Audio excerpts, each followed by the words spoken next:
Hello, welcome to the James Cooley Show. It's your life. I'm your host, Dr. James J.C. Cooley, and wow, we got an absolutely fantastic show coming your way today. We're still celebrating Women History Month, and I tell you, the women are the backbone of the world. What the world? Yeah, that would be none of us without women. Yeah, so and they do so many things, and making sure that the family is taken care of, friends are taken care of, they are taken care of. And so they're everything. And so we're here to celebrate Women History Month today. Well, we've been doing that a couple of weeks now, but we got an absolutely fantastic show coming your way right now. But I can't even start the show without bringing on the executive producer and co-host, Dr. Michelle Cooley. How are you doing today? I'm doing great. I'm excited. I'm excited about the show today. I'm excited about the women who are on a panel today. And this is just a discussion about, how do we honor the women before us, present, past, future, this is going to be an exciting show celebrating Women's History Month with amazing women. With amazing women. And you know what? I want to do a quick, before we bring on this panel, just to show the world some of the amazing women that from the past and are still doing things today and et cetera. So here we go.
Wow. So, and we got three, or really four, I have to include you as well, four amazing women that are doing great things. That's, kind of like carrying the globe. So I can't wait to get this show started. So, Michelle, can you do the honors, identify the title of the show, purpose of the show, and introduce this great panel that you have? Yes, again, audience, the title is Celebrating Women's History Month with some amazing women. And we're having a sit down discussion celebrating Women's History Month with our guest panelist, Dr. Pauline Crawford. She's the founder and chief vision officer of Corporate Heart International, author, international speaker, and program director for the International University of Entreprenology. We have Paula Mantell. She's a certified professional fitness trainer specialist. And finally, we have Dr. Rachael McGlaston. She is an entrepreneur and college professor. And we're talking about the significance of Women's History Month, discuss women past and present who were influential and inspirational to us. Good afternoon, ladies. How are you doing? Great. Fantastic. Yeah. So let's kind of just start with this question. What does Women's History Month mean to each of you? Let's start with Paula Mantell. Okay. So Women's History Month is a time when really specifically all the time we think about women and all of our contributions that we make to the world, our professions, our families. But this is a month that's especially set aside, and we can even spend more time as we are doing today. And as JC said earlier, that's going on your program. And it's just a wonderful thing to be able to really pause and do and think about. Wow. Thank you. Dr. Rachael McGlaston, what does Women's History Month mean to you? I think it's just a friendly reminder that women are constantly and have constantly been active contributors to society. We were talking a little bit before the show about it's sometimes easy for women to be rendered invisible in different societies, different cultures, because we're too busy doing the work. And so I think having a month, a week, a day dedicated to focusing on the contributions that women have made just helps us all remember that women are doing more than just silently orchestrating things in the background. Exactly. Dr. Pauline Crawford, what does Women's History Month mean to you?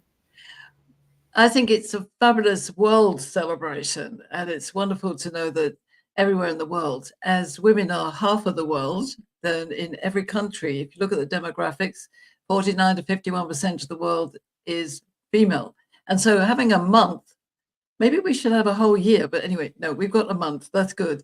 But I think it's very much about now really sealing our dream to really become a woman-centric perspective that really invites men to a different world. I'm very passionate about that. So I think having a month to celebrate us is absolutely magnificent. Wow, definitely. So you know what? Women's History Month, we kind of reflect on raising awareness about how often women were overlooked or underrepresented in certain roles that we had played in shaping society, culture, and politics. So let's just do this conversation. Let's just talk about some of the women in history in the past that have inspired you and you felt have made significant contributions in the celebration of Women's History Month. Let's start with you, Dr. Rachael McGlaston. Thank you.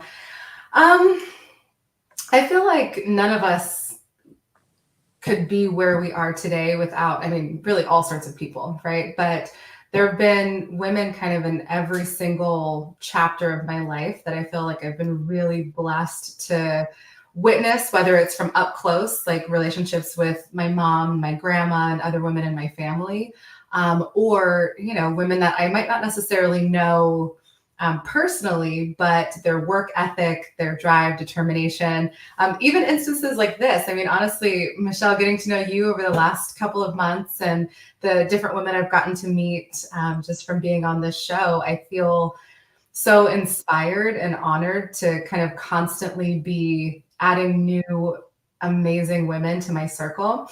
And something I feel like I've been learning recently is to also spend some time honoring each different version of myself that I've been, and to kind of imagine the versions of myself that are yet to kind of come to fruition.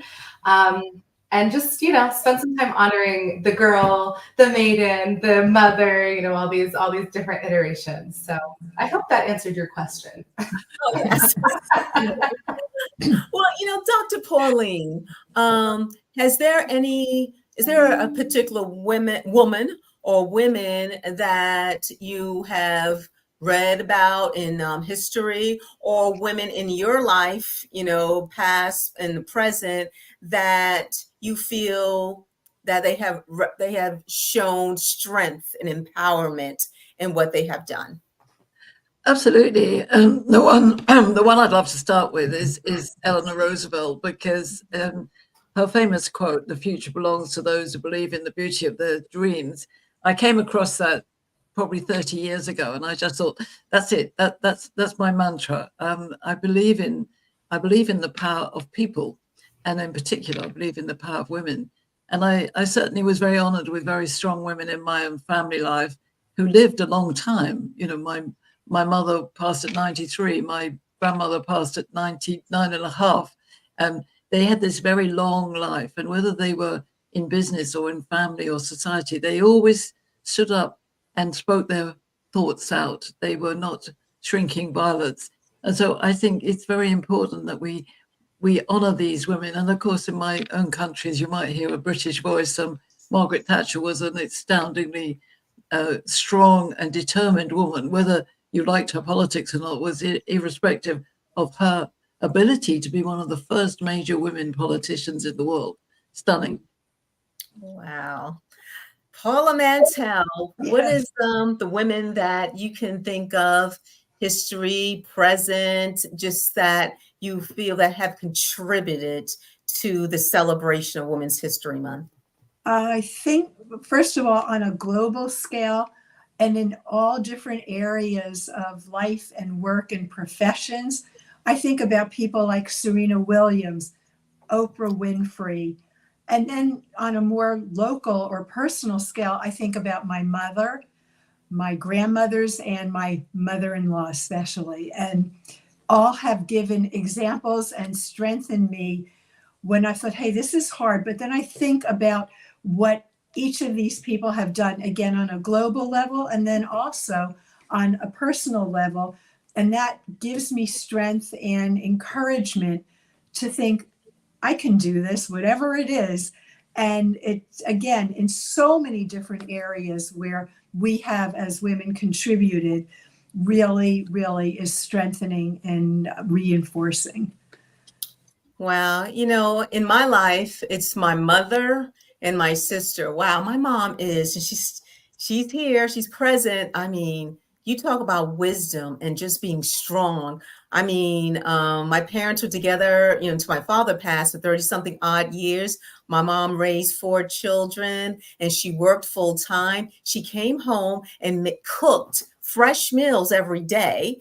And she made sure we all did our homework and she corrected us. And we didn't go to bed until it was done properly. You think about like the lack of sleep that she might have had, but she was strong. She still is strong, going strong. And my husband can attest to that. She wisdom. And someone in history I can think of, the Smithsonian Channel has a special called First Ladies that they're airing recently about First Ladies. They talk about, like you mentioned, Eleanor Roosevelt. Someone mentioned Eleanor Roosevelt. You talk about Rosalind Carter. You talk about, you know, Michelle Obama. You talk about the first ladies in the past, Nancy Reagan. They were the backbone to providing that calmness and that peace that their husbands needed in a tough position, especially running the country. So, You know, all of this is great, and I am thoroughly enjoying this. But we have to take some break.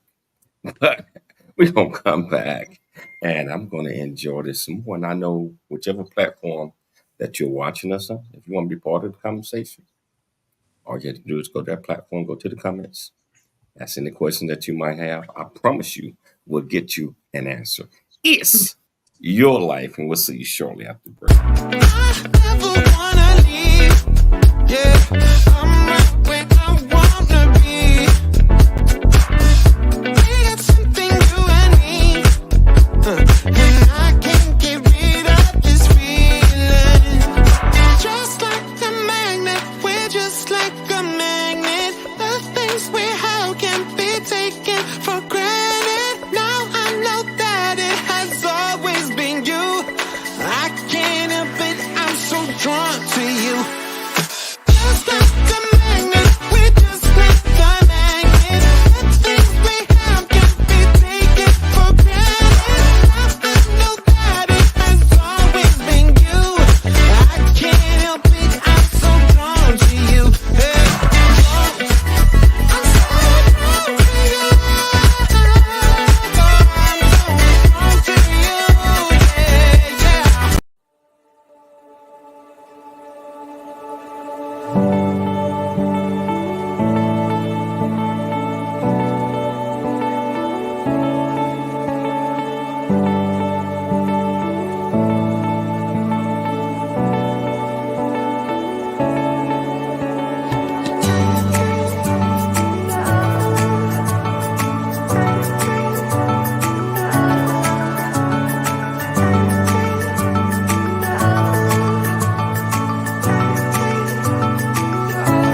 say I love you. I'm proud of who you are, the one that keeps us close when we're apart. Talking from the darkness of all that we've been through, it seems that there might be a way to leave behind the loneliness we've known and live again life of unity.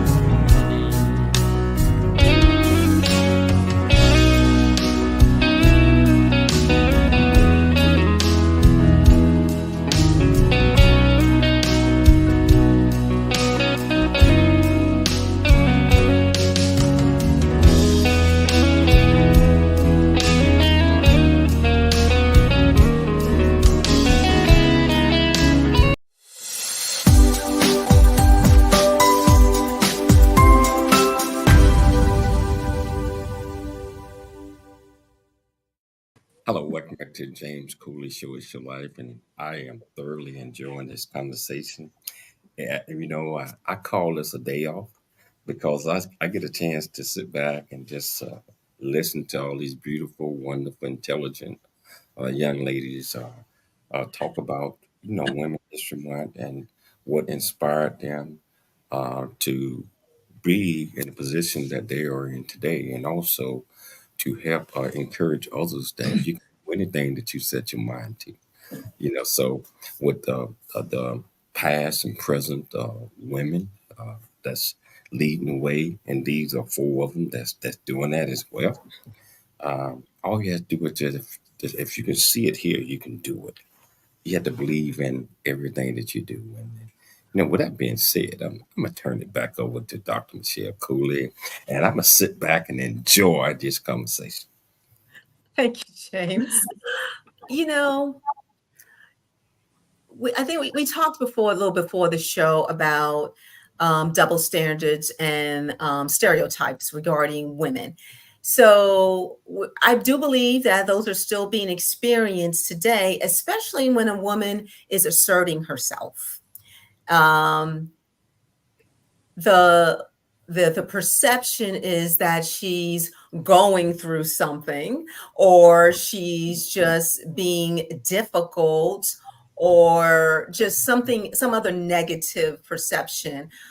Why do you feel that even in today's world, that a woman asserting herself compared to her male counterpart asserting himself is looked on unfavorably? Let's start with you, Dr. Rachael. Well, I think a lot of it just comes down to how we conceptualize socially what it means to be a woman. And women are so responsible for managing the emotions. That's, another sociological concept, emotional labor. We're responsible for managing other people's emotions. And in order to do that, we're also expected to know how to regulate our own emotions. And so sometimes I think people confuse a woman asserting herself with a woman not being in control of her emotions, because, there's kind of this idea that a woman who is asserting herself is coming across as, we all know the word that I'm thinking that I'm trying not to use right now, but aggressive. We'll say aggressive. She's coming across as very aggressive, when in actuality, it's just a matter of that person, that woman, putting her foot down and standing up for what it is that she believes to be right or true or correct or whatever. But people are just not used to women doing that, because in most situations, we're so busy focusing on everybody else's emotions that it's surprising and unexpected for a woman to be taking that perspective in a lot of situations. Thank you, Dr. Rachael. What are your thoughts, Dr. Pauline? Well, it's a really interesting one, isn't it? Because it's all about language. And we do have a different language process to men. So I was saying before the show that, and I didn't write this, but, a woman to be wanting to be a man that's lacking ambition.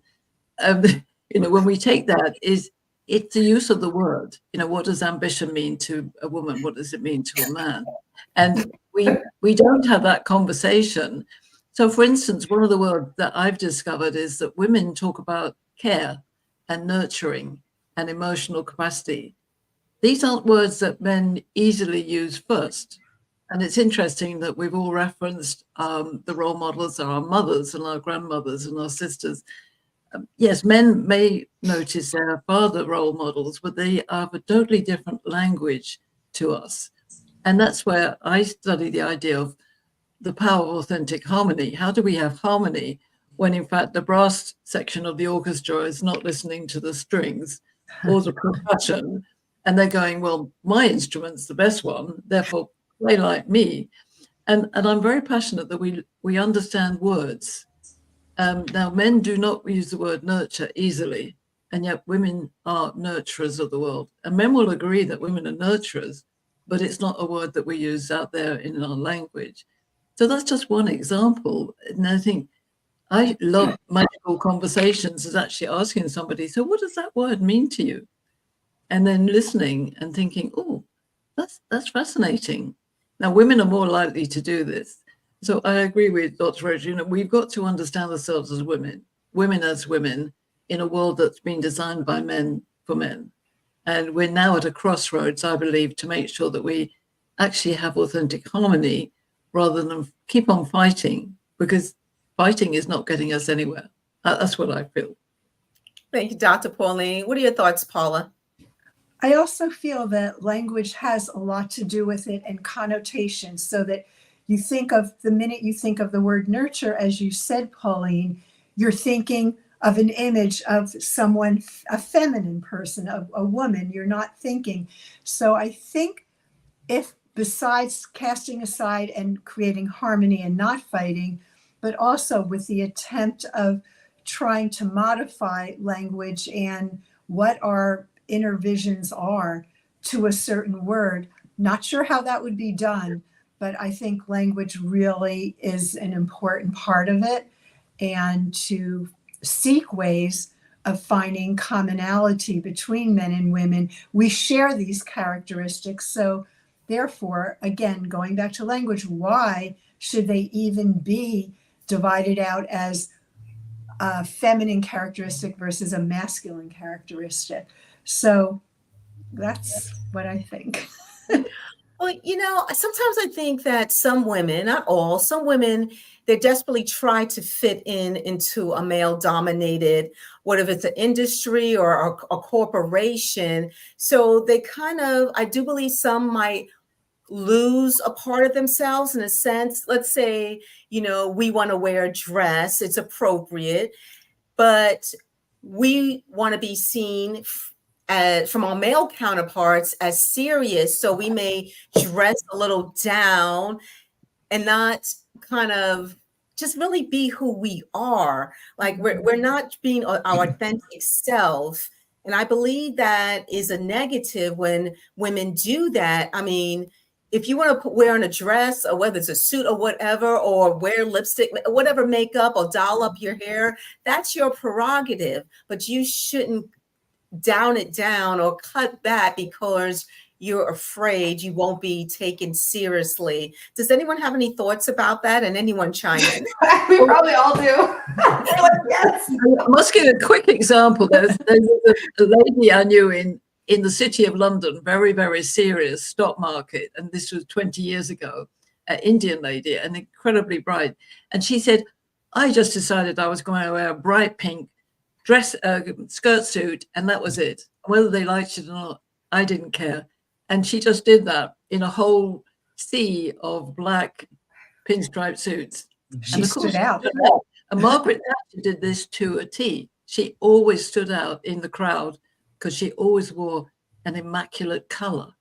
So I think women should just be women, be ourselves, natural, and don't apologize.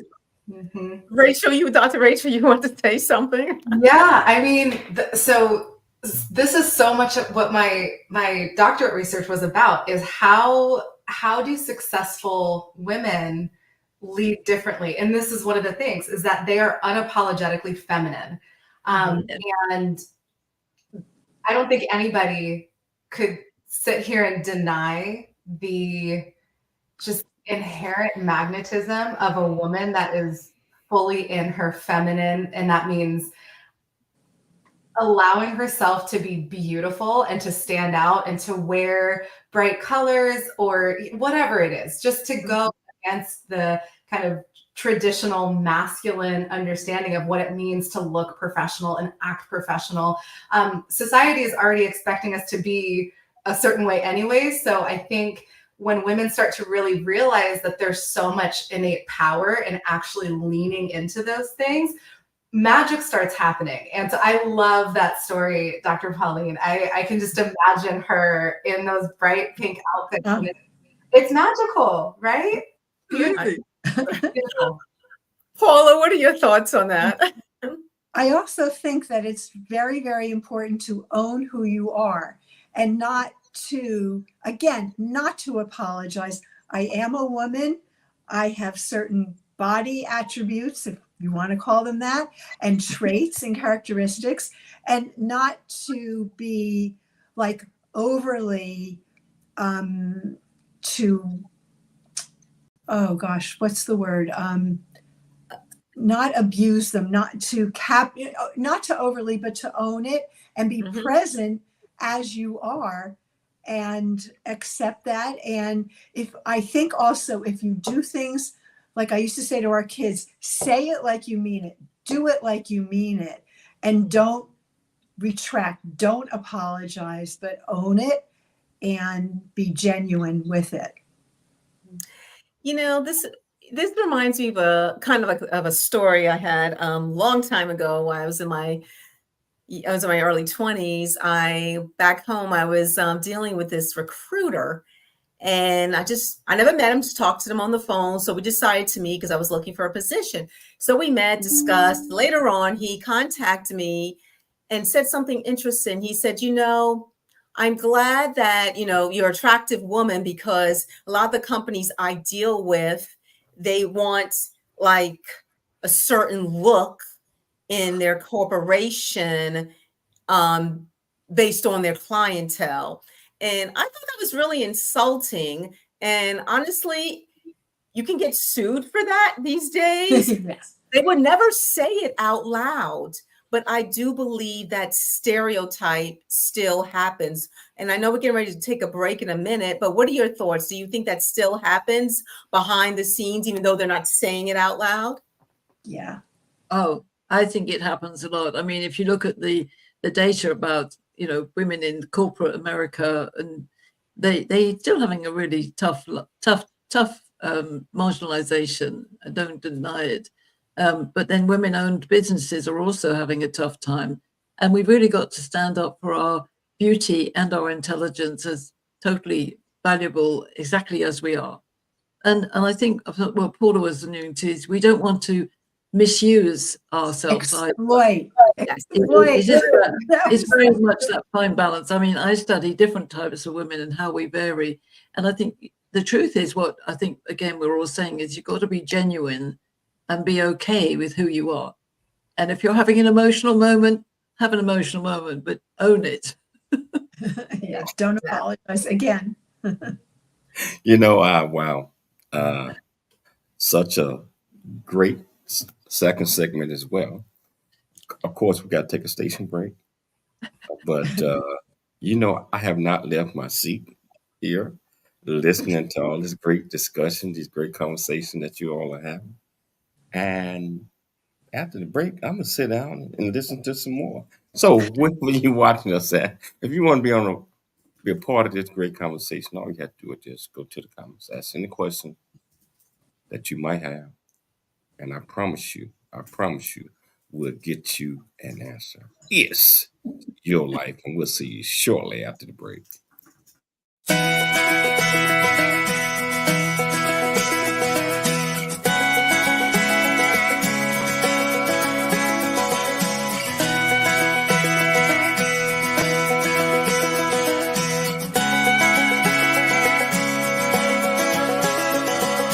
What if that road that you're taking's a dead end? What if love leaves you all jaded and broken? What if that limb breaks your climbing out on? Yeah, what if it all goes wrong? But what if it all goes right? What if it all works out? What if the stars line up and good luck rains down? What if you chase your dream and it changes your whole life? Yeah, what if it all goes right?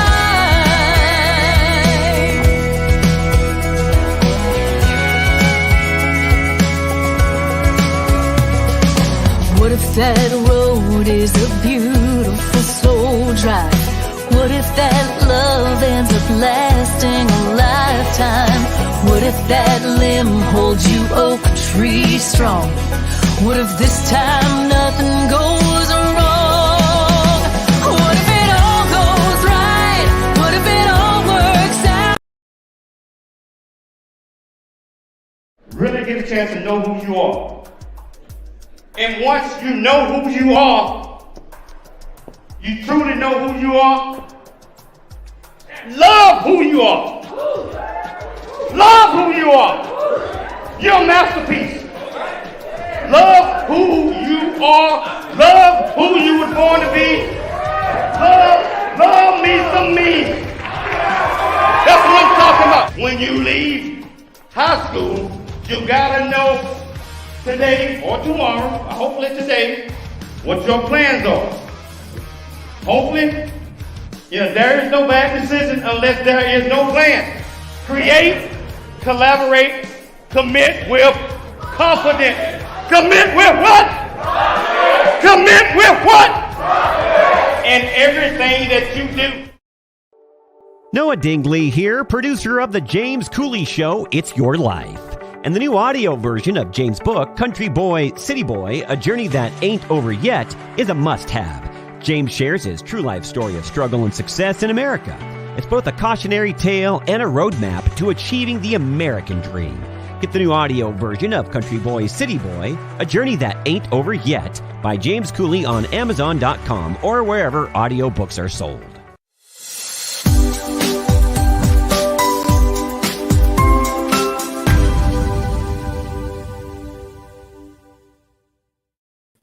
Hello, welcome back to the James Cooley Show. It's Your Life, and I am sitting back, just enjoying the conversation that these wonderful, wonderful ladies are having. And I tell you, it just sets you in a mindset that they do so many things, so many wonderful things. And a lot of times, just like what Dr. Pauline has said, a second ago. I'm not gonna say the exact words how she said, but if you're trying to act like a man, what do you say, Dr. Paula? If a woman wants to be a man, she lacks ambition. She needs to be herself. I love that, and I know the guys. Yeah, I mean, I'm so I tell you. I know you're watching this. You want to be part of the conversation. All you got to do is go to the platform that you're watching this on, ask any question that you might have. I promise you we'll get you an answer. I'm going to turn it back over to the ladies. Thank you, James. Authentic self, as women, it's important to know who you really are and be your authentic self. But as we know, there are a lot of women out there who don't know who their authentic self really is. They've been conditioned from a masculine dominant perspective. So I kind of want to discuss that. And thank you, Dr. Rachael, for bringing that up. So we're going to start with you, kind of explain exactly where we're going with this particular topic, celebrating Women's History Month. So the floor is yours. Thank you. I am so excited to hear your all answers to this. Where this question came from for me is just, I feel like, I don't know if it's just kind of the age bracket that I'm in right now. I have 2 young children, and I'm just in this season of, like, I feel like I have enough life behind me now where I really have some perspective. And I still have a lot of life ahead of me. And I'm just starting to ask myself a lot of questions that would have never even formed in my head 5-10 years ago. And one of the things that I feel like I'm really starting to see is I'm not who I thought I was, again, 5-10 years ago. And sometimes when I get to thinking about this, I wonder how much of who I thought I was a result of me looking at myself from other people's perspectives and expectations, especially from a male-dominated culture. And so, even if that means so just real quick backstory, I was raised by a single mother. So in my mind, you're supposed to be working really hard and have really big goals and kind of always be working. And there's not to say that there's anything wrong with that. I will never be the type of person that can just fully sit back and not, do anything. It's just not my personality. But I have been surprised by myself in recent years to see that I actually really enjoy taking on more domestic roles. It just has really thrown me for a loop, and it really has made me question, well, wait a minute. Some of our society has told me no, you're supposed to be a boss babe. You're supposed to be working really hard, and you're not supposed to want to be really soft and feminine and, have that time and that space to just kind of be. And I think that I'm finding that that's really common amongst a lot of women in my age group. So I'm curious, from your perspectives of having a little bit more life lived than me, what's your experience with that? I guess I can start. I would say for me, I was raised, two parents, married, siblings, everything like that. I was raised, I guess looking back at my younger self, the 20s and my 30s, I did conform myself to what the expectations or what other people would think of me. And a lot of my decisions were based on that. And I feel that back then, if I had truly knew who I truly was, who I was being my authentic self, I wouldn't have conformed to those particular ways. And that's really goes back to me not knowing who I really was. I mean, I know I was Michelle, Michelle Freeman back then, but did I really know who I was? And the answer was no. Mm-hmm. The answer was no. I did not know who I really was. I felt like I went through the motions of certain things. I've always, I worked, but I never took time to really get to know myself and get to know what I want to do. Now, today, presently, I know I do like to work. I do like to do things. I know what things I don't want to do and things I'd want to do. But I'm not going to apologize for the things that I don't want to do. If it's something I'm not comfortable with, if it's something, because if you're living a life or if you're doing something to please somebody else, it's eating away at you. That it's not your true, authentic self. So for me, at this point in my life, not on a self level, I'm going to be my authentic self and do things that uplift me and empower me and bring joy to my life. I hope that answers your question, Rachel. I hope I didn't go around the bend. Yeah. No, just real quick before Paula or Dr. Pauline answers, something that you just said just made me think I feel like one of the things I've been noticing is that there's something so amazing about women entering their 40s, just from my observation from afar. And I think what you just mentioned is I think women maybe start to realize that choosing their happiness doesn't make them selfish. It makes them a better person for everybody else. This is just my what I'm thinking based on what you just said. I have no idea though, so please take it away. No, it's true. Amen to that. And even if we're all married, and I can say this with confidence, and James can agree with me, if you're unhappy, you cannot be the wife a good wife to your spouse. You really can't, Mhm. because there's something missing in you. It has nothing to do with your spouse that is taking away from your joy. So once you find that, and once you are your authentic self, you can be a great partner towards your spouse. And those are just my thoughts. And I'm going to give this to Paula Mantell. You're Okay. next, and Dr. Okay. Pauline. So I think a lot of what you're talking about, Rachael, is a normal process of growing, maturing, having, as you said, more life experiences behind you. And I think that's like totally normal. And the beauty of, as we all get older, and some of us older, really the chance though to embrace and say, this is who I truly am. This is my essence. This is what I feel is my purpose, what I'm meant to, whom I'm meant to be, what I'm meant to do.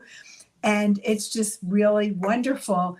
And that you've paid attention to it as you are approaching your 40s, that, you know, you're able to see that and embrace it and go with the change and say, yeah, that's what's happening, and be proud of it.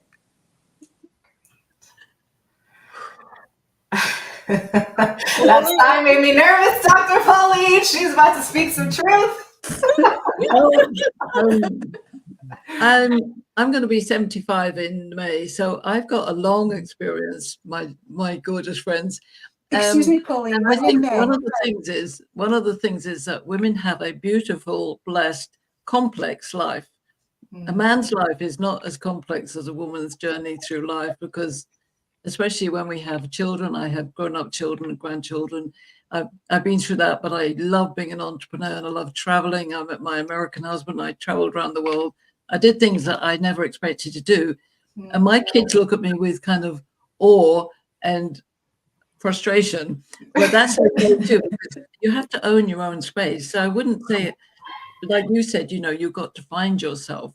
I'm still finding myself. And if I live as long as my grandmother, I've got another 25 years to go. So that's great.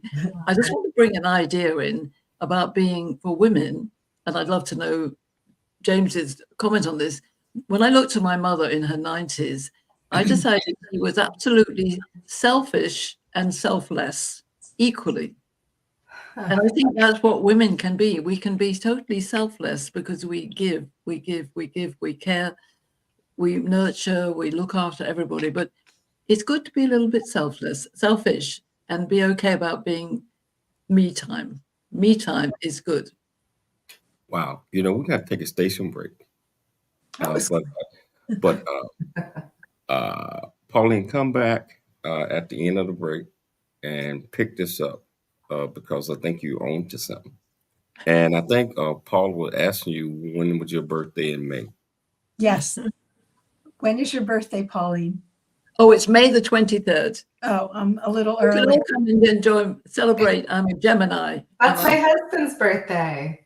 Oh, wow. And I'm May 4th, pure Taurus. May 4th. Fantastic. So what we're going to do is take a station break. We're going to come back. We're going to pick it up. We got some more conversation coming from these great, great women. If you want to be part of this conversation, whichever platform that you're on, all you have to do is go to ask any question that you might have. It's your life. And we'll see you shortly after the break.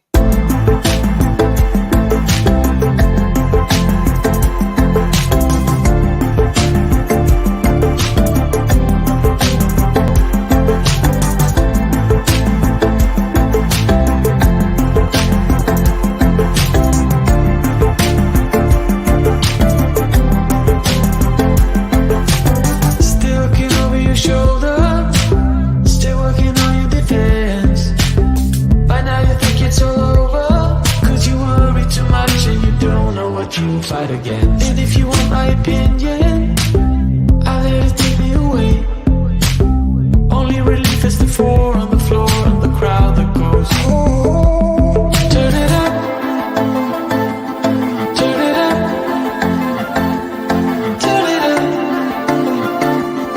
turn it up, oh, turn it up,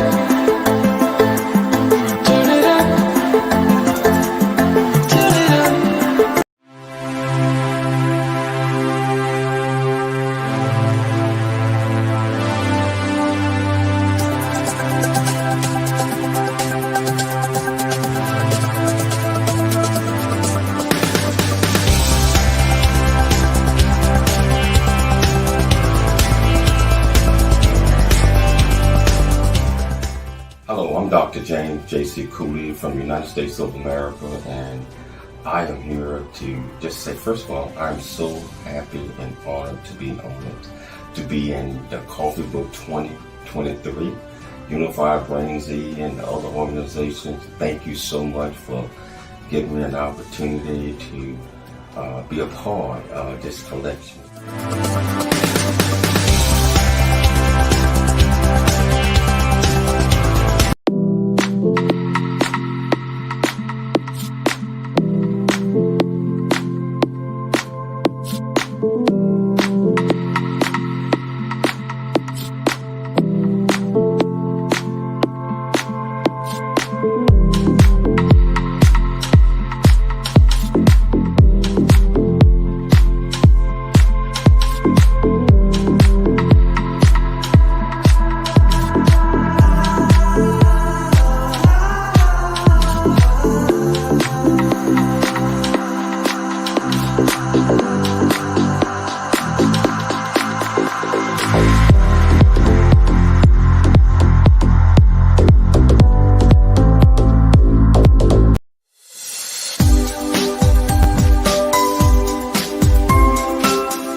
Hello, welcome back to the James Cooley Show. It's your life, and I tell you just what Dr. Pauline Crawford put it in there, and during the break. This is kind of magical conversation. It seems like these women been knowing each other for quite some time. I mean, they are bouncing things back and forth, and it's just wonderful. It's wonderful to be around like-minded individuals that are open-minded and are willing to share, because I believe that it's all about educating others. And this is a great team here. It's a great team, So I want to get back to the conversation. We got about 10 minutes left in the show, and Dr. Pauline, you was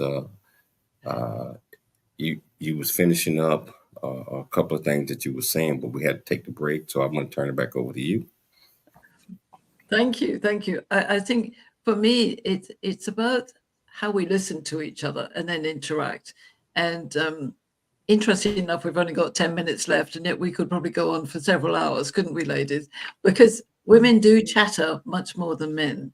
And that's one of the things I see in the world, is that if we could have what I call magical conversations, we might have to time them like this to actually say, right, in this time, we listen to each other and there's no judgment. So if a man says something and it's not what we understand, or we ask the questions, if women don't, women are amazingly complex and very beautifully different.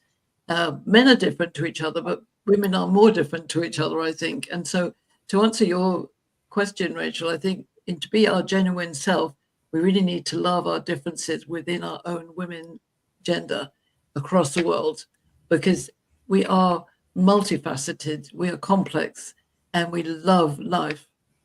Men do as well, but we do it in a different way. And I really want us to be selfless and selfish, equal measures. I like that.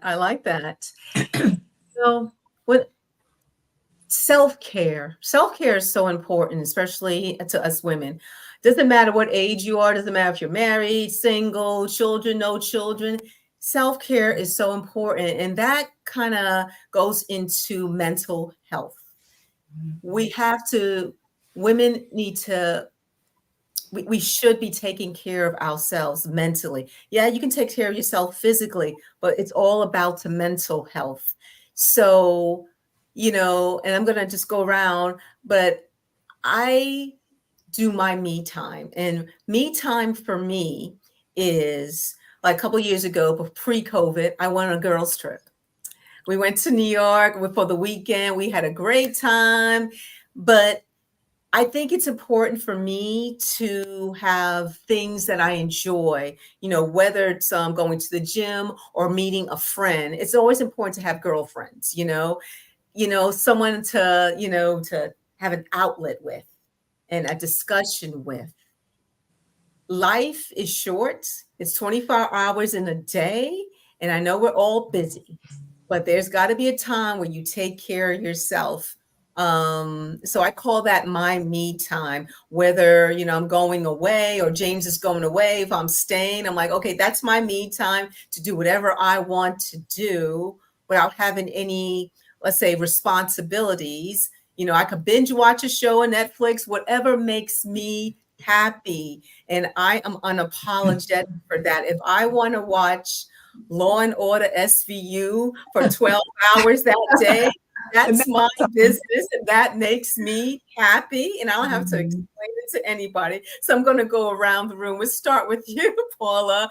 Okay. How important is mental health and having your me time? So part of my me time is, which is so interesting that you said self-care. And for me, doing rituals that I do every morning and every evening actually also nurture my psyche as well. And I'm very, very routinized about certain things and the sequence in which I do them, that I sometimes like get a kick out of myself, like, okay, there I go. But it really, when I've completed the tasks or whatever, and they're not tasks in an onerous way, but in a fulfilling way, I really feel good about that. Other things, like I do agree, when we do things sometimes that are physical, it does help our psyche, and getting together, going out for walks in beautiful scenic areas, being here in such a gift from God to the world, and going hiking and just looking out on these amazing views just really fulfill a person's soul. They really do. So I don't know if I answered the question, but definitely I do feel me time is a selfish, but selfish in not a negative connotation. Therefore, referring back to what Pauline said, Dr. Pauline said about selfish and selfless, because when we do those acts, we actually are enabling ourselves to be more selfless. What are your thoughts, Rachael? I don't know. I was kind of thinking that I feel right now that self-care as a concept has become a little bit performative. I think, at least in, kind of my generation and the ones either side of my generation, where people, are really wanting to post their lives when they're performing self-care. So they're performing going to the gym. They're performing how beautiful it is to be outside. They're performing being at a spa, and they're not actually doing it consciously enough to reap the benefits. They're doing it because they want other people to see that they are performing self-care, and so it's not actually doing anything when you're doing it that way. Mm-hmm. And recently, for me personally, I had just kind of this realization that I sometimes feel guilty when I'm not doing anything. And I feel like I always have to be on go, go, go mode. I was just telling my husband the other day, like, I've had this realization. He came home a couple weeks ago, and I was just sitting on the couch reading, like in the middle of the day, which I never do. And my instinct was to like jump up and start doing something when I heard him coming in. And I was like, I had this almost like out of body moment where I was like, why do you feel guilty about reading in the middle of the day? Right? Like, and it was just kind of this weird thing for me. So I do think that it is so important to make genuine conscious time to reflect and to be introspective and to do things that make you feel really good while you're doing them and afterwards, but don't do it for other people, whether that means like you're doing it for Instagram or TikTok or whatever. Do it for you and don't feel guilty about it. I want to comment on that. I totally agree with my self-care routine. Nobody knows about it except James. Exactly. I know we got 2 minutes left. I want to talk to Pauline, and then what about self-care, Dr. Pauline? I totally agree with everything that's been said, and it's really important that we don't feel guilty about anything, Rachael. guilty is such a waste of time. That's the way I look at it. So, every moment is precious. I learned that from my parents when I was a kid, always take responsible in the moment, but enjoy the moment. We need to play more. We need to dance more. We need to sing more. We need to just chill out and just sleep more, and I think it's really important. We've all, especially women, get very feeling guilty about not, I've got to do something, I've got to think, let's just chill out. So take the time and chill out. That's Chill my out. advice. You know what I tell you, or we out of time, but I tell you, this was such a wonderful discussion with these four beautiful women, and it gave me a day off. I love it. I love just sitting back, not hosting the show. I'm just sitting back and just taking all of this in. And I tell you, I see the synergy with all four of you. All, I would love to have you guys back on the show again. I'm talking about together. Michelle and I do that with certain groups, etc. But I feel the energy and hope you guys feel it as well. So if possible, Michelle will set up another interview if you guys have time in your schedule, and we come on. We talk about a variety of things because it's important. So I want to thank each and every last one of you for taking the time to come on the show today. I hope that you guys take time to come on again. I'd like to thank Dr. Michelle Cooley for putting together another absolutely wonderful show. Most importantly, I'd like to thank our viewers and our listeners for tuning in to the James Cooley Show. It's your life. I want everybody to always remember, always dream big, think big, and be big at everything that you do. It's your life, and we'll be back tomorrow, same time, same place. See you.